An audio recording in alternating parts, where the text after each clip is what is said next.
All right, so it looks like pretty much everyone is here, so we will go ahead and get started.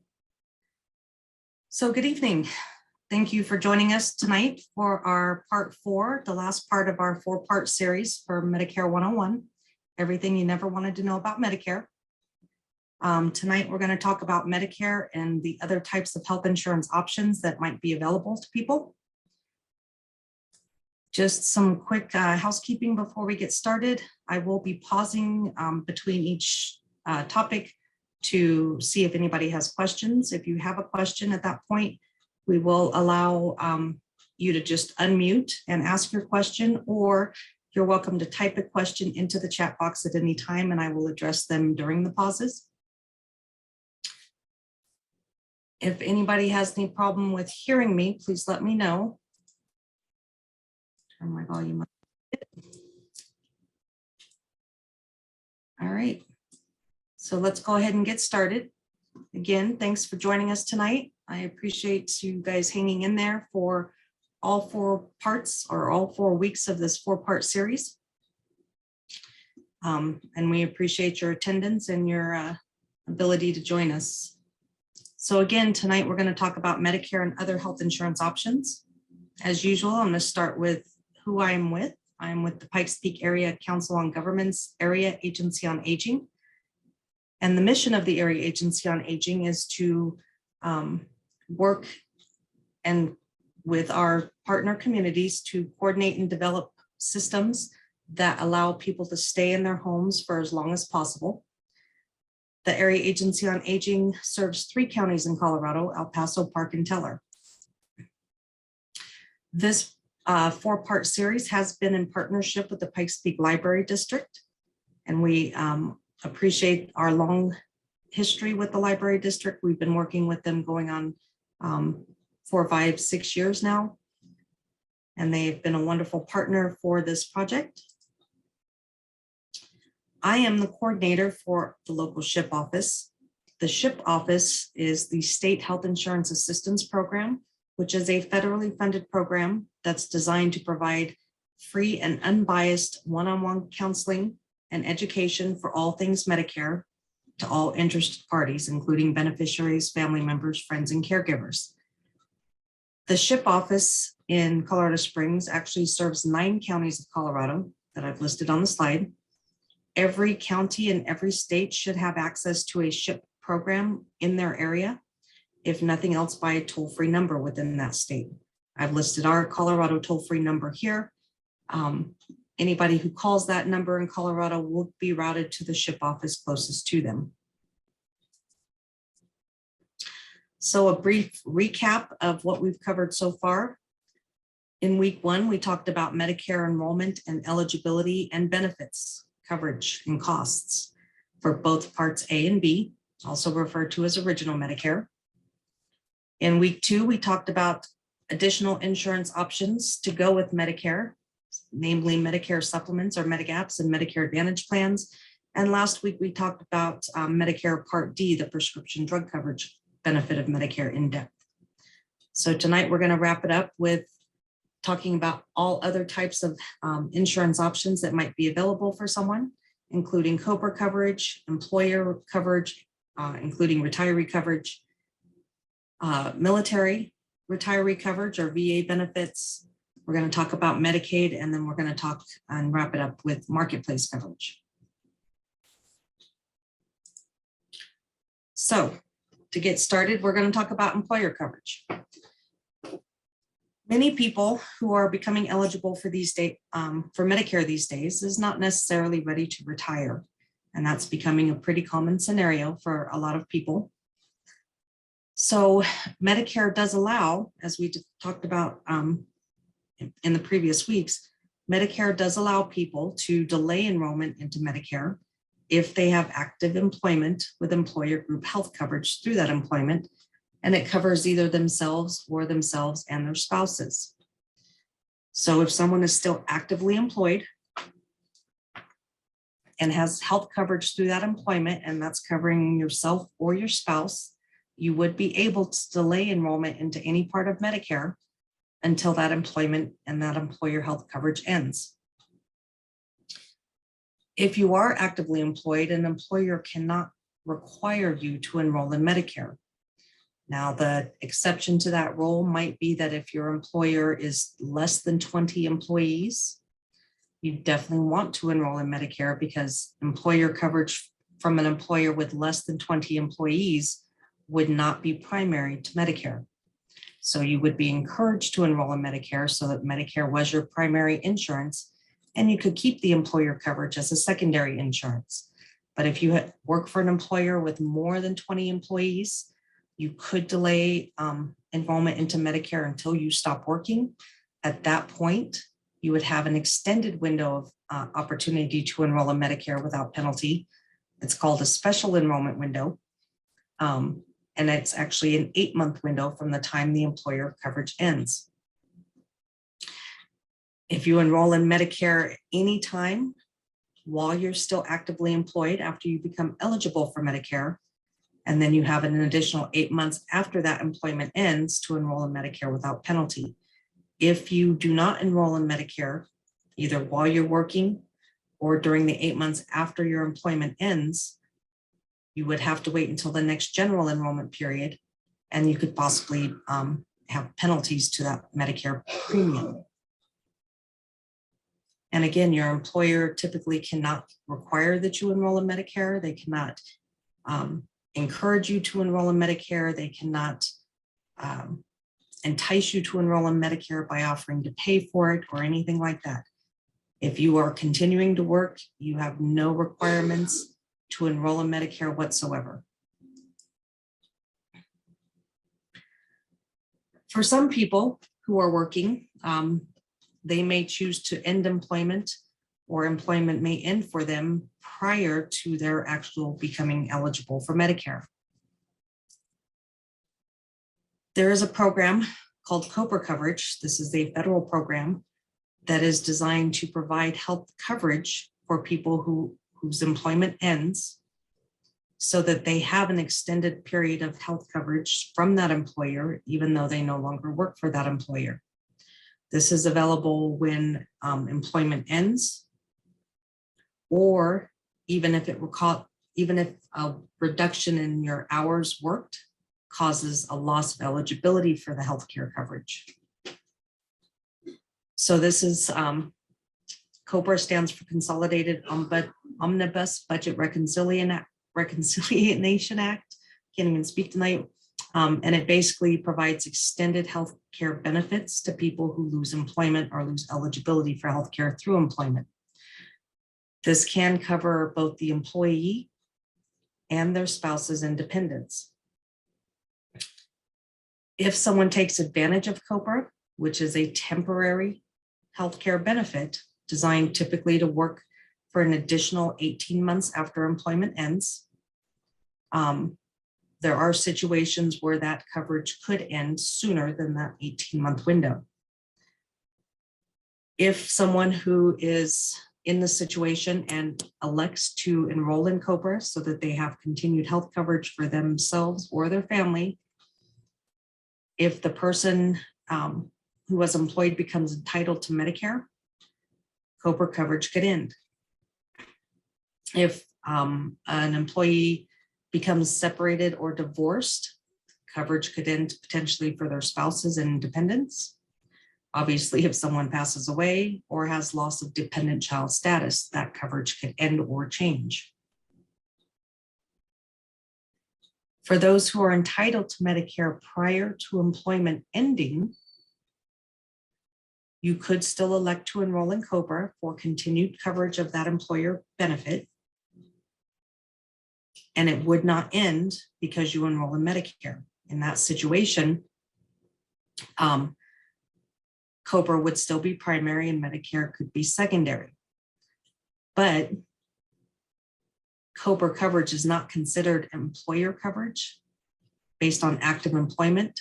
So if someone elects to enroll in COBRA coverage instead of Medicare for the full 18-month window that you're allowed to have it, that would put them outside of the 8-month window to enroll in Medicare when employer coverage ends.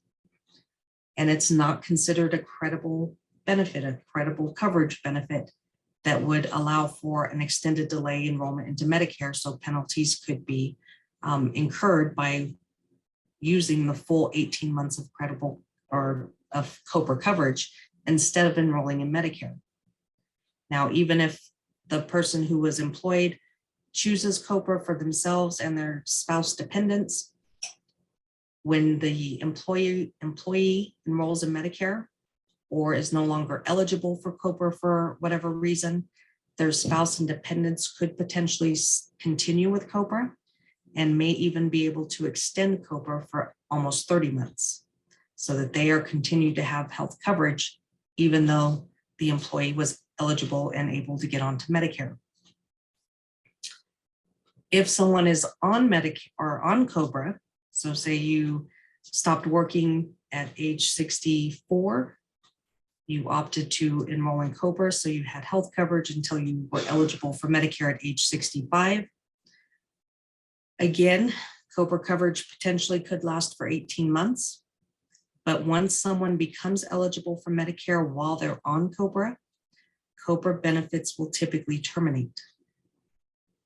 So as long as you're eligible for Medicare before you go on COBRA, you can enroll in COBRA. But if you're eligible for Medicare after you go on COBRA, COBRA coverage ends when Medicare eligibility begins. And that's likely whether or not you actually enroll in Medicare.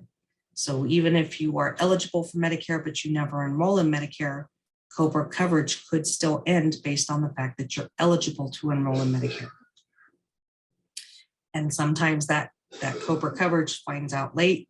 They will backdate that disenrollment when they find out when you became eligible for Medicare. So the bottom line is COBRA coverage can be confusing and overwhelming. We understand that. There are a lot of complexities to COBRA coverage and a lot of different scenarios. We are happy to talk to anybody about COBRA options and help people understand whether or not COBRA is a good option for them to choose for themselves and or their spouse dependents. So we're always happy to help. Anytime anybody has questions about COBRA, and even sometimes we have to look up some of the rules. So that's my bit about employer coverage and COBRA coverage. Any questions about any of that? Again, if you have questions, you can simply type into the chat box or unmute and ask your question.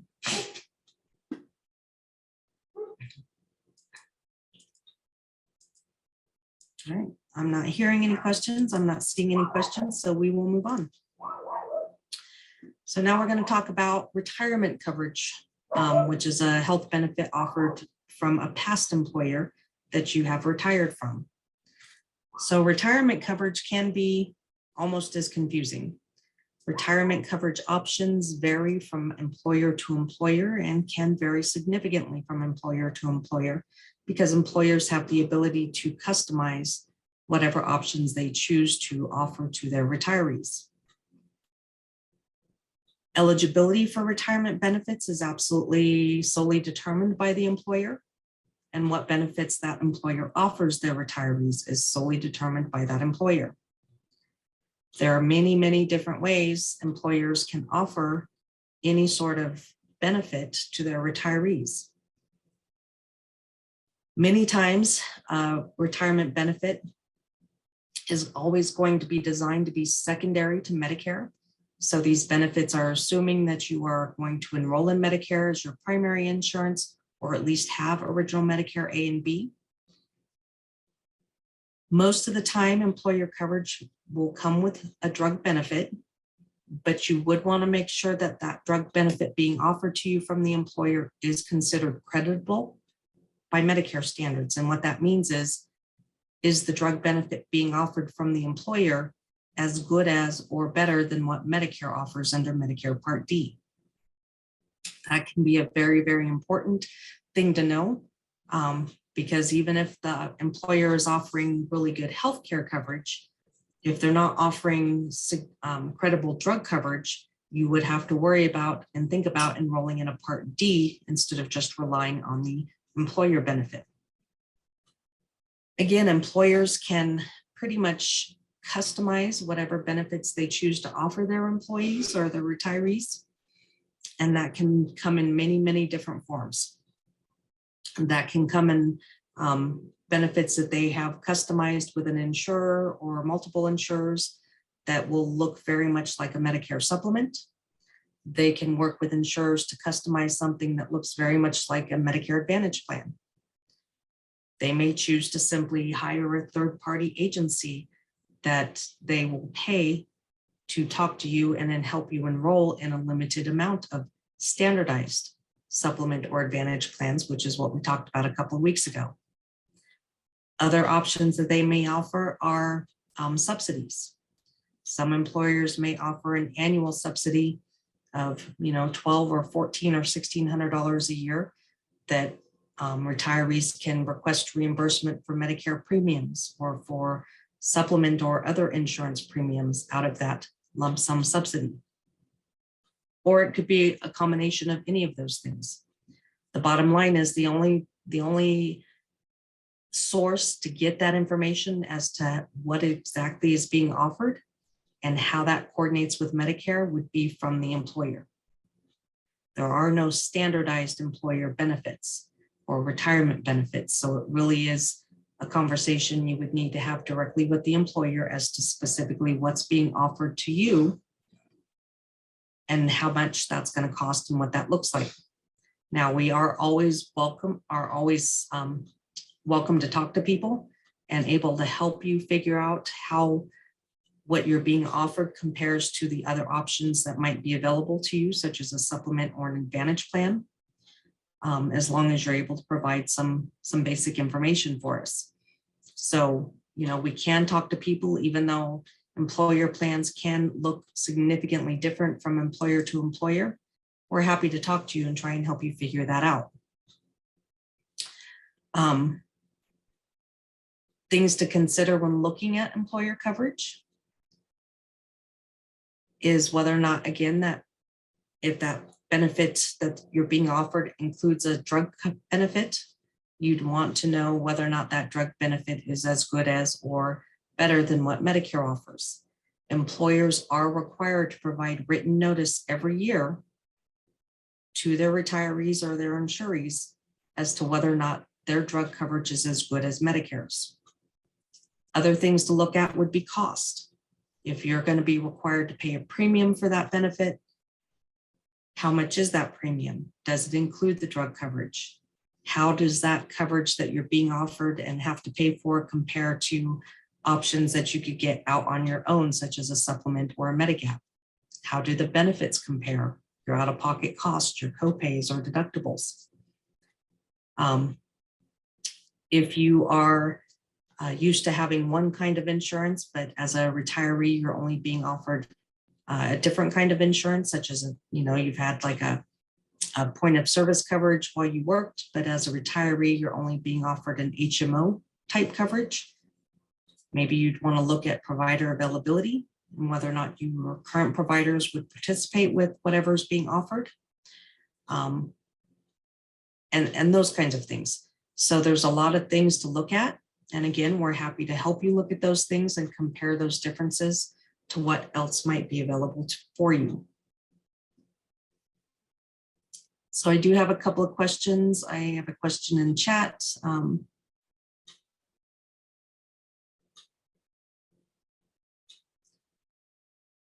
Oh, no chat questions. Are there any questions about any of this?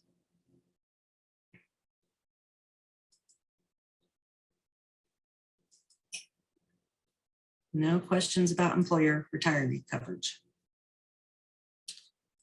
I can tell you that we do get a lot of PERA retirees, a lot of federal civil service retirees, and a lot of military retirees who come to us for information and advice. And fortunately, those retirees do have some very good options for them. But again, employer coverage can be a little confusing, and knowing how to compare what you're being offered to what else you can get can be very, very helpful. And we're happy to help talk to people about that. If you are retired military or a veteran of the military, in Colorado Springs specifically, we have a lot of retired military in our area because we are surrounded on all sides by military bases. So we are well versed in how TriCare, the military health insurance, works and how it coordinates with Medicare. And we're also fairly familiar with how VA works and eligibility. So for retired military who are pre-Medicare, if you are not actively employed, or even if you are, you may still be using TriCare as your primary insurance. And when you become eligible for Medicare, your TriCare as primary becomes TriCare for Life automatically when Medicare enrollment happens. Now, TriCare does require that people who are eligible for Medicare enroll in Medicare, or you risk potentially losing TriCare benefits completely. So if you are eligible for TriCare because you put in your 20 plus years, when you become eligible for Medicare, you do have to enroll in Medicare, and your TriCare becomes secondary to Medicare between original Medicare A and B and TriCare for Life, which does include a creditable drug benefit.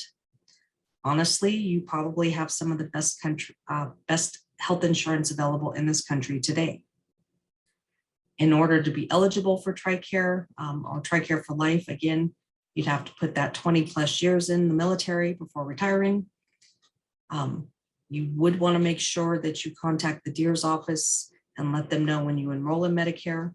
It's my understanding that the DEERS office is pretty good at being proactive and sending notice to people who are approaching Medicare to advise them of what they do need to do 3 or 4 months in advance.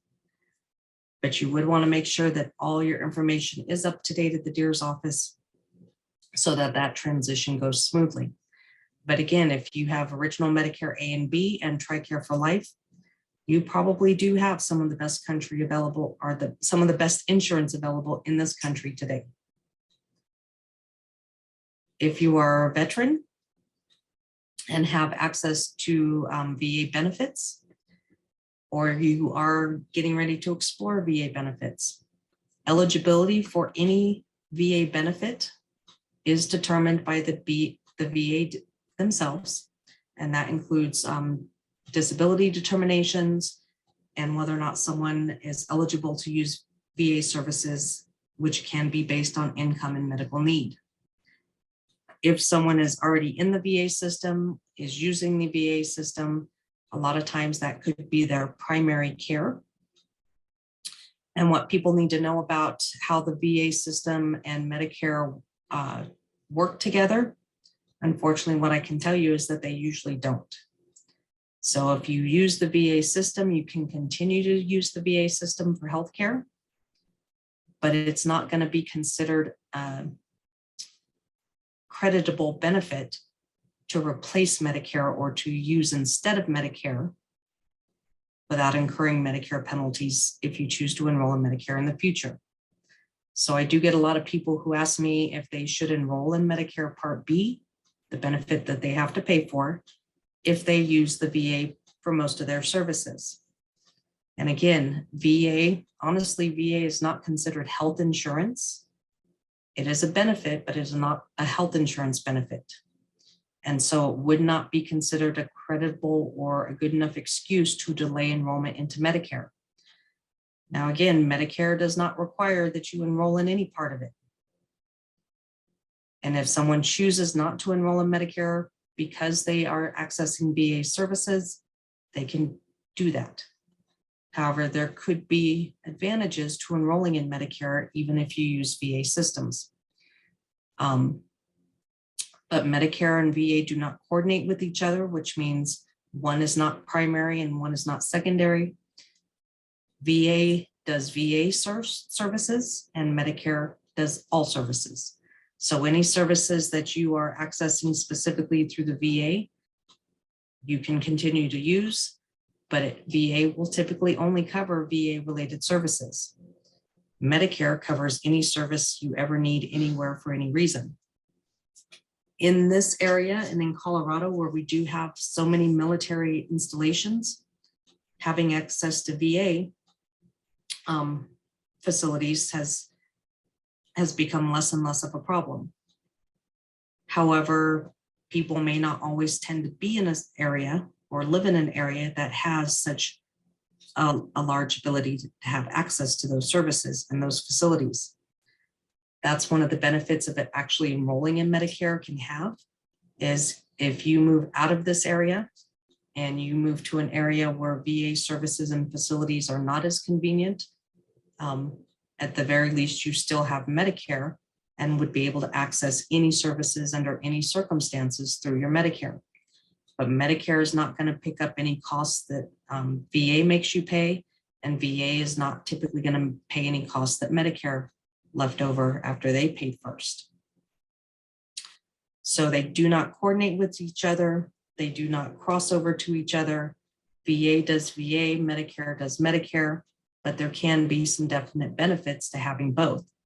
If you are accessing the VA specifically for a disability, then the VA typically will treat that disability and provide benefits based on that. Whereas they may not treat or provide benefits for medical needs above and beyond that. Medicare does not care. They'll provide coverage for anything and everything medical need you ever have. So again, just understand that they do not coordinate, they do not work together. You can have both, you can have one, you can have the other, but there are advantages to having both. You do have to pay the premium for Medicare, even if you have VA as primary. Benefits of having VA, obviously there could be access to long-term care services and supports through the VA that would not be available through original Medicare. Additional information on VA benefits and how those work and the eligibility for them, you can go to the va.gov website. It has a lot of good information. And we, again, can help people try and understand how VA works or doesn't work, or what the pros and cons would be to having Medicare when they use VA. Any questions about any of that? Well, this is an easy crowd tonight. Okay. So Medicaid. Medicaid, which was expanded under the Affordable Care Act several years ago,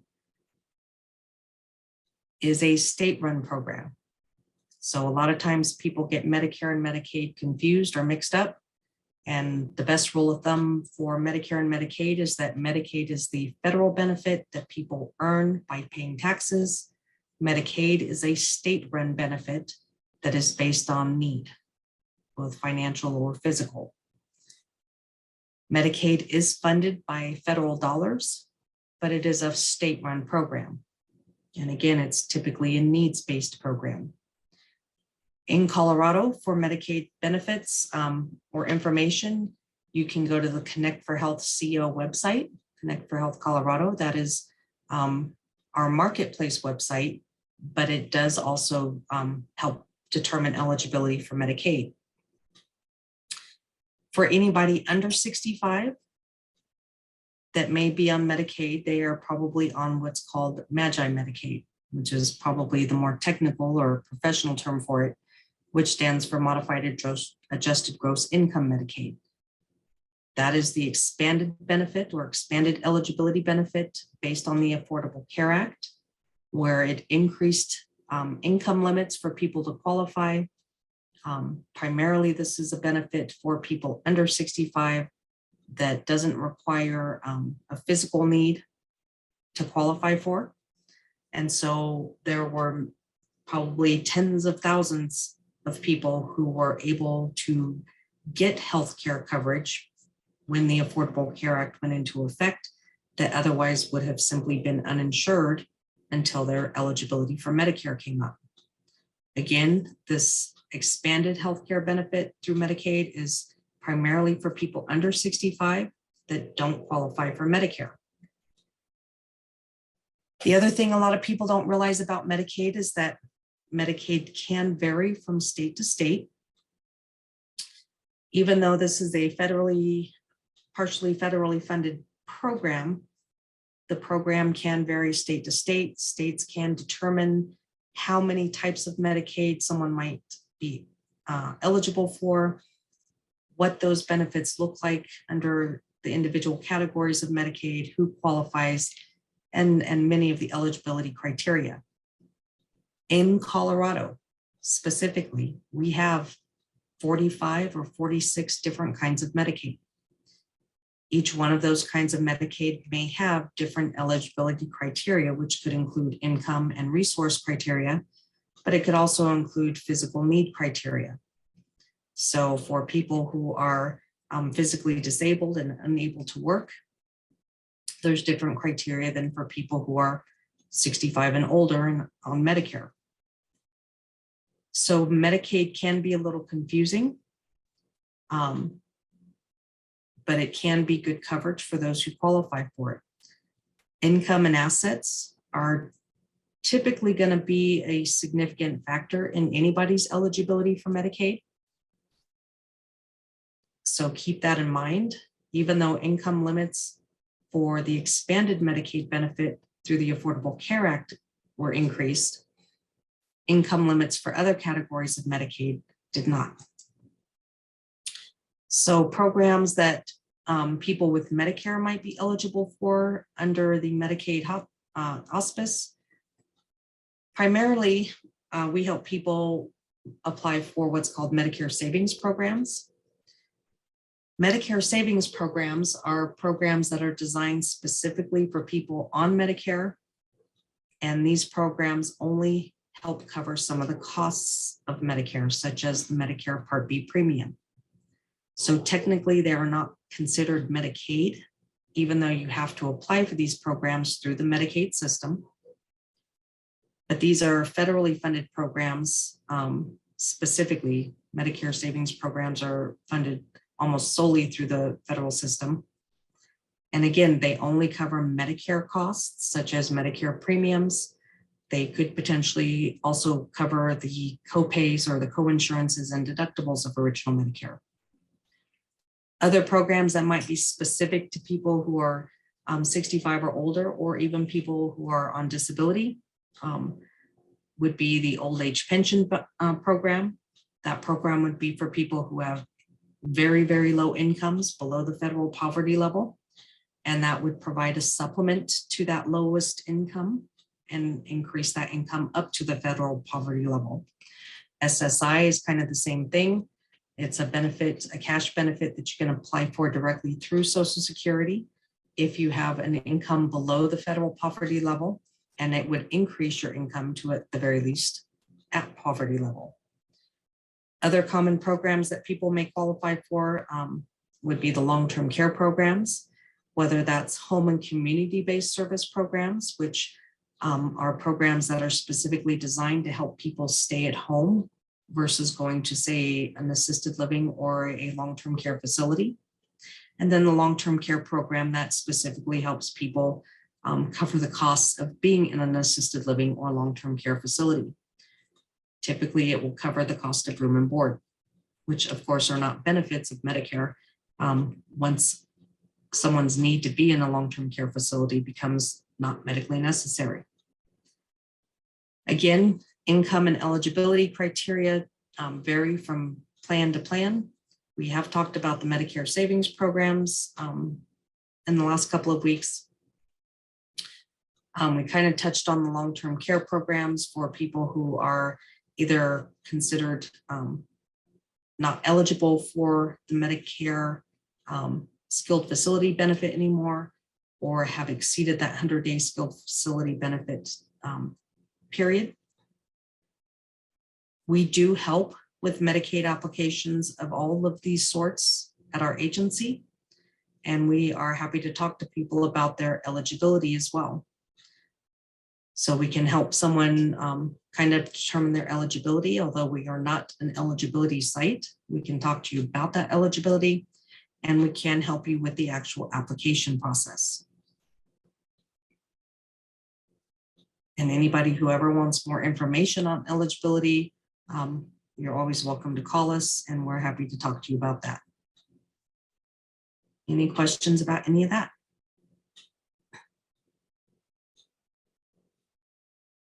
All right, we're going to get through this really quick tonight.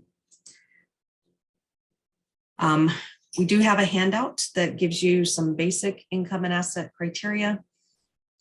I believe I included this in the email that I sent before this presentation earlier tonight that included the slides for this presentation. I believe I included this handout, just gives you some very basic income and asset guideline criteria for some of these programs. Again, you're welcome to call us if you have any other questions. The last thing we're going to talk about tonight is marketplace coverage. So for many people who are self-employed, work for small employers, perhaps not employed prior to becoming Medicare eligible for whatever reason, they would have the option, if they're not Medicaid eligible, they would have the option of purchasing health coverage through the marketplace.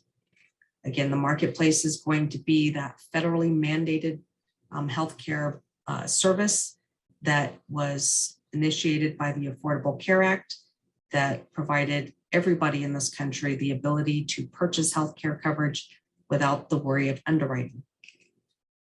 And so, again, people who are self-employed or work for very small employers or simply either in between employment or in between employment and Medicare could go to the marketplace to look at benefits that are available and shop around and enroll in healthcare coverage through that system.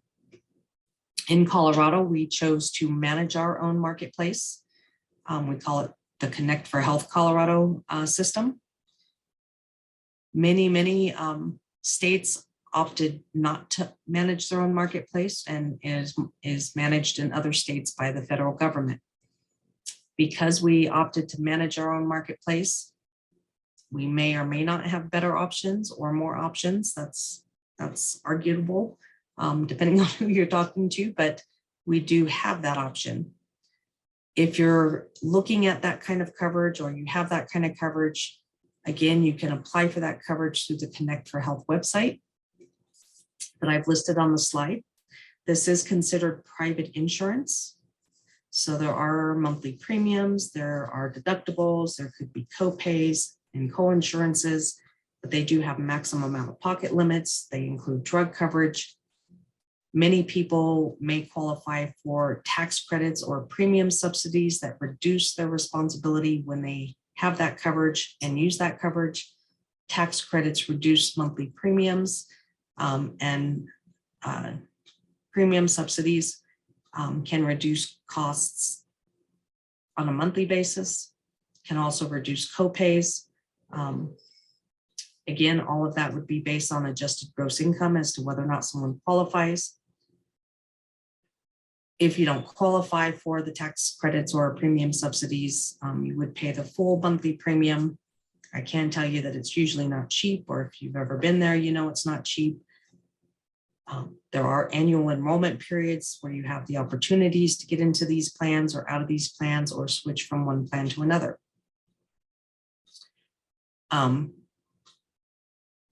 People who become eligible for Medicare that are currently on marketplace coverage, the bottom line is once you become eligible and enrolled in Medicare, you're no longer eligible for marketplace health coverage.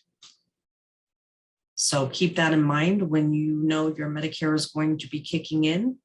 You need to contact your health coverage and let them know that Medicare is kicking in, regardless of what time of year it is. You don't have to wait for their next open enrollment period, because as soon as Medicare eligibility comes into play, you can drop that marketplace coverage in favor of Medicare. Typically, the only time you can have both Medicare and marketplace coverage is if you are, if you have to purchase Medicare Part A. If you have to purchase Medicare Part A because you're not eligible, you didn't have enough work history to get Part A for free, you can opt to stay with the marketplace. If you are eligible for free Part A and you choose to have Marketplace, technically you can do that, but you would lose any tax credits and premium subsidies. And it is not going to be considered credible coverage for the purposes of delaying enrollment into Medicare A and B. So if you opt to keep Marketplace coverage instead of enrolling in all parts of Medicare, when that Marketplace coverage ends, you're probably going to have to pay a penalty to enroll in Medicare. Honestly, there's not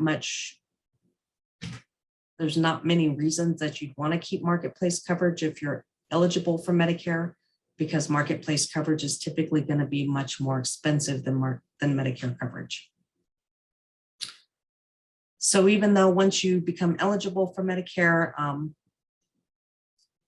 you are no longer eligible for Marketplace coverage, you can still go to the Marketplace to shop for other types of coverage, such as dental or vision benefits, which are also available for purchase in standalone policies through the Marketplace.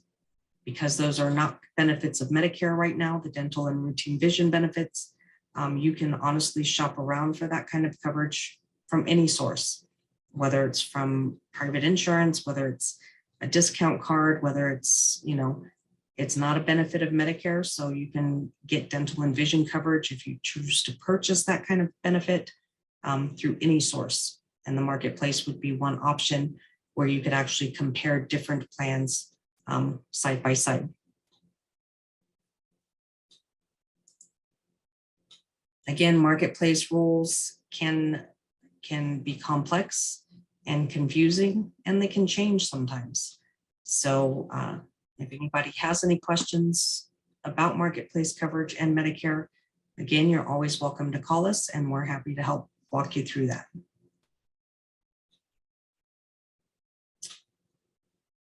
All right, I do actually have a question in the chat box. Will I be talking about FEHB? So no, you did not miss that. I have not touched on it specifically, but I can talk to federal employee health benefits program.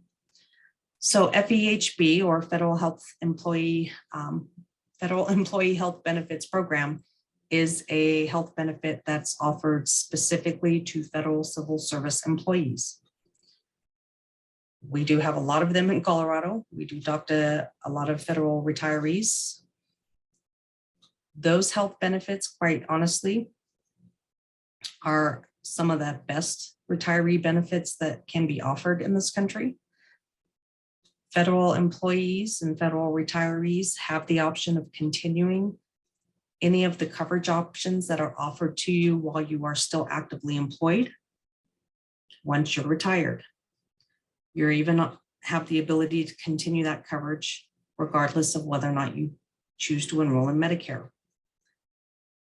However, if you choose not to enroll in Medicare and keep your federal health benefits, they will continue to work the same way they've always worked when you were employed.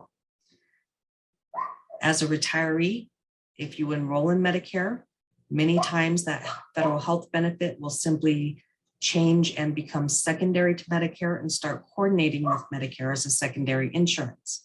On the downside, your cost for that coverage does not change. So you still pay whatever premium you paid before Medicare. Once you enroll in Medicare, you pay the same premium for that coverage, but it becomes secondary to Medicare, and now you're also paying the additional Medicare premium. On the plus side, you're offered pretty good options. There's a lot of wonderful options available through the federal benefit system. There are multiple health benefit insurers available to choose from, and each one has different levels of coverage to choose from at different prices.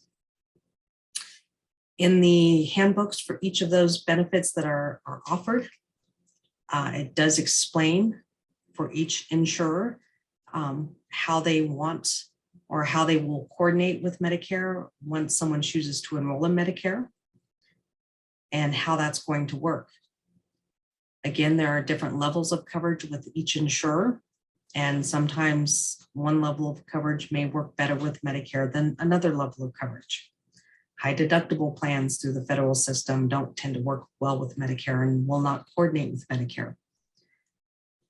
When someone becomes eligible for Medicare, if you are a federal retiree and continuing on those health benefits, again, you do need to let the Office of Personnel Management know when Medicare kicks in, but it also gives you an opportunity to make an insurance change based on the fact that Medicare is now going to be involved.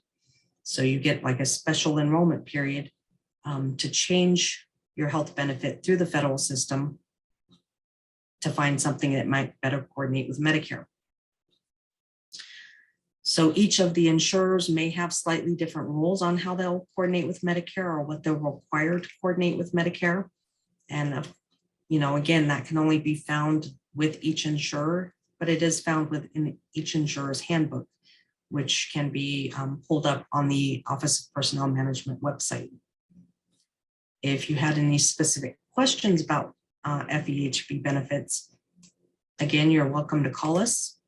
I'm fairly versed in federal benefits and how to disseminate them, and I'm happy to talk to anybody who has any questions. And that is all I have for you guys tonight.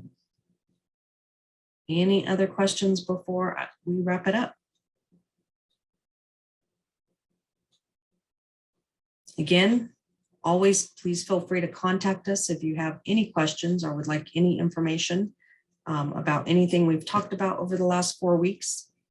You're always welcome to shoot me an email. My email is listed on the slide. I'm happy to answer email questions. If you call our office, again, we have a total of 5 full-time counselors and a part-time volunteer.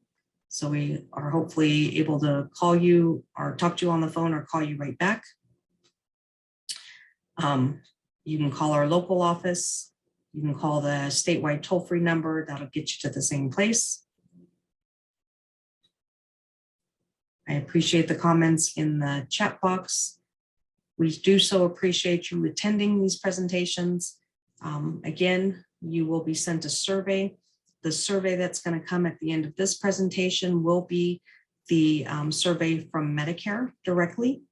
And so we do very, very much appreciate you responding to that survey.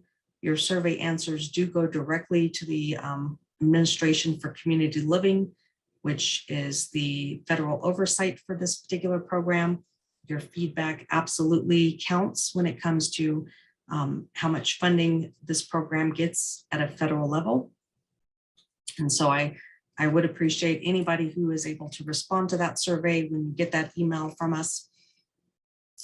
And other than that, again, we appreciate you attending. We appreciate you hanging in there for 4 weeks. Please contact us if you have any questions or if there's anything we can help you with. And I guess with that, I will let you guys go and enjoy the rest of your evening.